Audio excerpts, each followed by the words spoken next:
Quando os outros homens seguirem cegamente a verdade, lembra-te, nada é verdade. Quando os outros homens estiverem limitados pela lei ou moralidade, lembra-te, tudo é permitido. Nós trabalhamos nas trevas para servir a luz. Nós somos assassinos. Essa frase é muito foda, não é não? Esse é o juramento dos assassinos do Assassin's Creed. E para todos que já jogaram Assassin's Creed, sabem que existe um fundo filosófico muito foda no meio da história de Assassin's Creed. Não só existe um fundo filosófico muito foda, como ele traz uma discussão se talvez os assassinos sejam uma organização meio libertária no jeito de pensar. Ok, eu tô me apressando um pouco. Afinal, dentro do contexto do jogo, os assassinos são uma organização com milhares de anos. Eles estiveram presentes em todas as guerras e todos os grandes eventos da história da humanidade. De acordo com a linha do tempo que existe hoje, acho que desde o Egito Antigo até antes. Então, eu quero trazer aqui uma reflexão pra vocês, baseado em uma coisa que a gente viu durante a cultura pop, que é muito cultuada e que é muito legal, e que pode até servir de argumento pra você que quer convencer um amigo, convencer alguém a estudar mais o libertarianismo. Porque trazer esses exemplos do dia a dia sobre essas reflexões filosóficas e tudo mais ajuda demais na hora e na munição para você poder ir lá e auxiliar um amigo a entrar nessa ideia da filosofia. Então, vamos começar do começo, a história. A história do Assassin's Creed ela é meio confusa hoje em dia. Eu não vou falar sobre ela na ordem cronológica da timeline do jogo. Eu vou falar sobre ela na ordem que os jogos foram saindo até onde eu joguei, que foi lá mais ou menos pro 4. Na verdade, o 4 eu desisti, porque virou franquia de todo ano e o roteirista original saiu. Então, pra mim não conta. Pra mim só conta o que o roteirista original escreveu, que é a saga do Altair e a saga do Ezio. Que na real é a saga do Desmond inteira. Quem entendeu, quem sabe do jogo entende o que eu tô falando. Então vamos lá. Definição e contexto. Onde tudo começa? Bom, a Sociedade dos Assassinos ela não vem do nada. O roteirista se baseou numa sociedade que realmente existiu. Ela vem da sociedade de assassinos árabes chamada Ashashin, que significa fumador de hashish. Os caras fumavam uma maconha pra ficar legal e poder, como eu posso dizer, matar uns caras numa vibe melhor. Então, é assim, existe uma base histórica pra tudo isso. E eles eram assassinos de aluguel, eles eram assassinos contratados. Muito longe, muito diferente do contexto que o jogo coloca o grupo assassinos, certo? Isso é importante deixar aí. Os assassinos históricos têm uma base, mas tipo, é mais no modus operandi do que na filosofia. Na filosofia do negócio, a luta é um pouco mais profunda, né? Essa ordem de assassinos persas, eu acho que eles eram persas, eles eram aqueles, eu mato para quem pagar mais ou eu mato quem estiver me atrapalhando. Então sim, eles matavam líderes de estado, eles matavam pessoas importantes, mas se você pagasse eles para matar o João da esquina, eles matavam também. Então eles eram meio inescrupulosos nesse sentido, eles não tinham uma ética que os guiava, ou como é definido dentro da história, um credo. Dentro da história do game, a ordem dos assassinos, lembrando, eu tô pegando a ordem de jogos lançados, não a ordem cronológica do jogo. Dentro da história do game, a Ordem dos Assassinos é mostrada para nós, começando durante os tempos templários com Altair, um monge de Jerusalém, e ela acontece durante as segundas cruzadas ou as primeiras, não tenho certeza. Mas é lá por volta do ano 1000.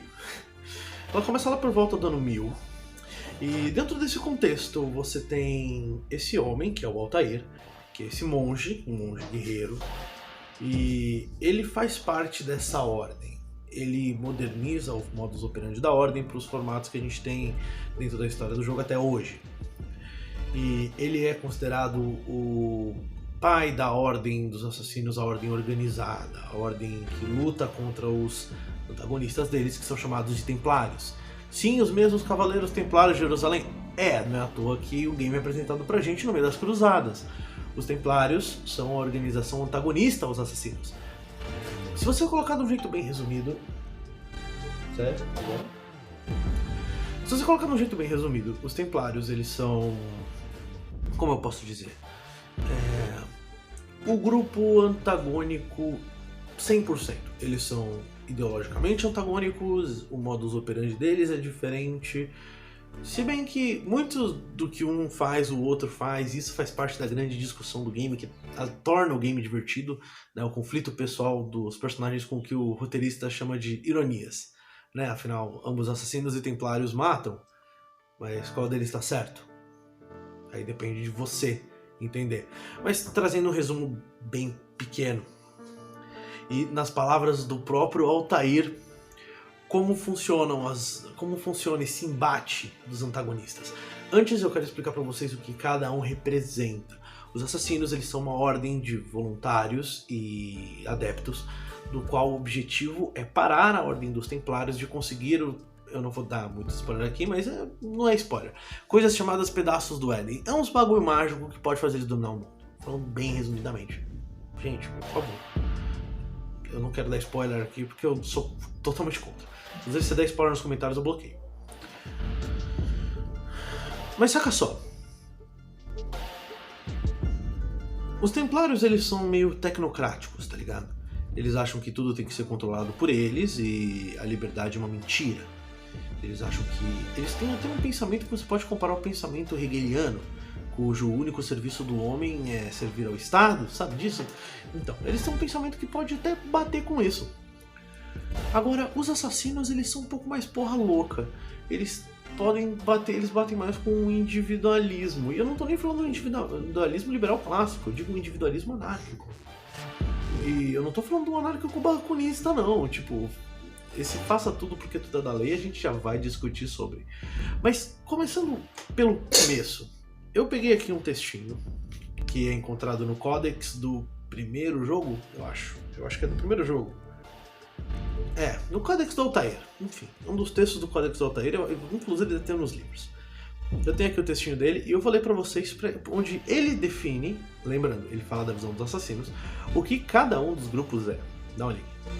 A ideologia por trás do credo, que é o que os assassinos seguem, e a própria natureza da missão dos assassinos para defender o livre-arbítrio tem existido por milhares e milhares de anos. Desde os dias dos precursores. Precursores é um conceito do game, né, que é um bagulho meio dos alienígenas. É um povo que foi evoluído antes da gente começar a andar de vez, sacou? Assassinos e templários, ou pelo menos as ideologias que lutam por livre-arbítrio e controle respectivamente, têm dividido pessoas que se preocupam com tais noções em dois grupos. O conflito é tão antigo quanto a própria humanidade, ou até mais velho. São palavras muito, muito fortes, principalmente quando você para pensar num contexto libertário, porque essa é a luta que a gente vive todo dia. A gente defendendo o livre-arbítrio, o individual, obviamente, baseado na ética de propriedade privada e tudo mais. Mas olha como essa luta é antiga. É uma luta muito antiga. E esse é o mais interessante, né? Porque conforme você vai andando pelos jogos, você vai vendo que meio que sempre volta nessa dicotomia. Uma hora os assassinos estão por cima e o livre-arbítrio, os templários começam a minar o poder e eles conseguem derrubar um pouquinho. E eles ficam nessa luta eterna. Como sempre, o preço da liberdade é eterna vigilância. Você simplesmente ir e colocar e falar, não, agora, por exemplo, declaramos o Ancapistão, estamos livres. Você acha que ninguém vai tentar subir em cima de outra pessoa? Você acha mesmo que ninguém vai tentar ser violento? Ninguém vai tentar violar a propriedade privada? Ninguém vai tentar cometer um assassinato? Ninguém vai tentar cometer um estupro? De novo, o preço da liberdade é eterna vigilância. Um conceito bem interessante que o Altair traz aqui pra gente. Mas voltando para aquela citação do começo, onde eles falam, ele fala que nada é verdade e tudo é permitido. Isso dá um tom anarquista, sim, mas um tom anarquista mais bakunista, né? Aquele anarquismo socialista, aquele anarquismo meio, como eu posso dizer, é um anarquismo mais libertário de esquerda, né? Tipo, faça tudo porque tudo há de ser da lei. Não é exatamente isso. Nas palavras do próprio Ezio Auditore, isso aqui eu vou traduzir, então se eu engasgar, por favor, me perdoem, porque eu não achei o texto em português. Nas palavras do próprio Ezio Auditore, que foi um dos principais, se não o melhor mestre assassino desde Altair. Ele foi o melhor, não dá pra discutir, cara. Ele foi o mais foda mestre assassino desde Altair e ele entendia e seguia o credo fodamente. E olha só as palavras dele, hein? Dizer que nada é verdade é perceber que as fundações da sociedade são frágeis e que nós devemos pastorear a nossa própria civilização. De novo, o preço da liberdade é a eterna vigilância. É que ele não compra o conto do vigário, tá ligado? É isso que ele tá falando aqui, ele tá falando assim, falar que nada é verdade é você olhar pra sociedade e falar, gente, é assim, não existe uma verdade, uma moral absoluta aqui, tá ligado? Pra nós libertários existem, gente, eu tô falando do jogo. Pra nós a propriedade privada, né? Tá bom, Val? Mas trazendo para esse contexto aqui do jogo, que nem propõe essa discussão libertária e tal, ele nem dá nome para as ideologias direito, apesar de ter todo um contato com o iluminismo francês e até uns pensamentos republicanos de Maquiavel aparecem no meio da saga, mas olha só o que o cara fala, ele representa o extremo da pureza da busca por livre-arbítrio e liberdade. É isso que ele faz. E ele fala assim, gente, a sociedade, ela é frágil. Tentar manter ela no estado de liberdade é uma coisa frágil. Nós temos que tomar cuidado para que isso possa continuar andando. Muito legal. Muito maneiro, uma sacada genial. E é uma sacada genial para os libertários também. Toda vez que alguém pergunta, quem vai construir as estradas? Quem vai cuidar dos pobres? Mas e se, sei lá, Angola tentar invadir o Ancapistan? É isso aqui, cara. Nós temos que ser responsáveis e cuidar da nossa própria sociedade. Lembrando, sociedade não tem nada a ver com o Estado.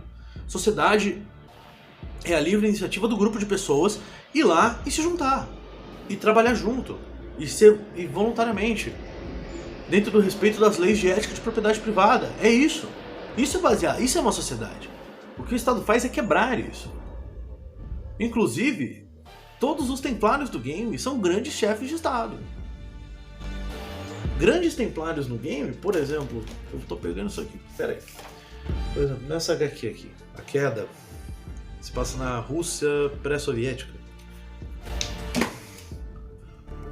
Quem você acha que eram os comunistas? Você acha que eram os assassinos?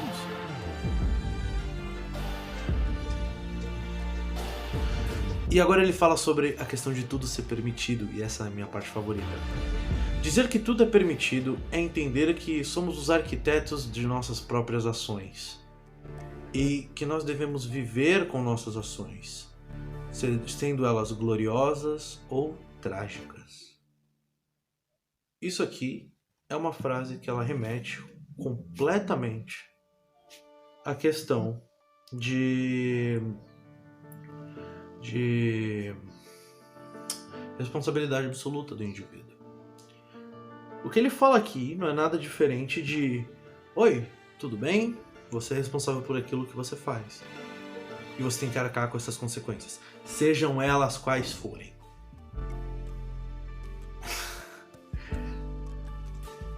É muito bacana pensar desse jeito sobre as coisas. Não é não? Então fica a reflexão. Uma conclusão rápida. Os assassinos, uma ordem mais que milenar, disposta a defender o livre-arbítrio, eles dizem o seguinte: nada é verdade e tudo é permitido. E no sentido de que a sociedade é frágil, então você não pode sair acreditando em tudo que te falam. E tudo é permitido no sentido de é óbvio que você pode fazer o que você quiser, contanto que você arque as consequências. São duas lições muito mais que importantes para qualquer libertário.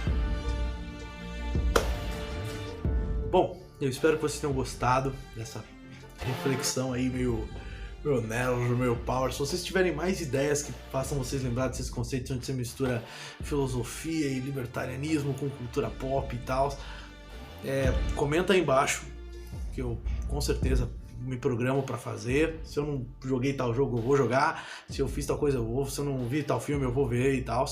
E esse vídeo aqui, ele vai pra uma playlist chamada Cultura Libertária, que eu vou tentar linkar aqui embaixo, mas primeiro eu tenho que criar a playlist, né? E essa playlist ela é especificamente sobre a questão de coisas do nosso dia a dia, da cultura pop e tal, que a gente pode usar para trazer uma discussão sobre moralidade, sobre filosofia, sobre ética e tal. Então, esse vídeo vai para esse tipo de coisa. Eu pretendo lançar mais vídeos nesse sentido, com certeza. Então, porra, tem uma recomendação da música que te lembra libertarianismo, uma citação, um quadrinho, um livro, um filme, pá, coloca aqui embaixo. Coloca aqui embaixo que com certeza vai ajudar e eu vou fazer vídeo e a gente vai enriquecer esse canal junto. Mas eu preciso que vocês compartilhem esse vídeo, se inscrevam e deem like, eu tenho que mendigar, então vamos lá, gente, por favor, mete o dedo no inscreva-se, mete o like também e compartilha com todos os seus amigos, ativa o sino de notificação, porque agora vai sair vídeo a cada 2 ou 3 dias, mais ou menos eu tô conseguindo me programar para lançar esses vídeos. Gente, muito obrigado e adeus.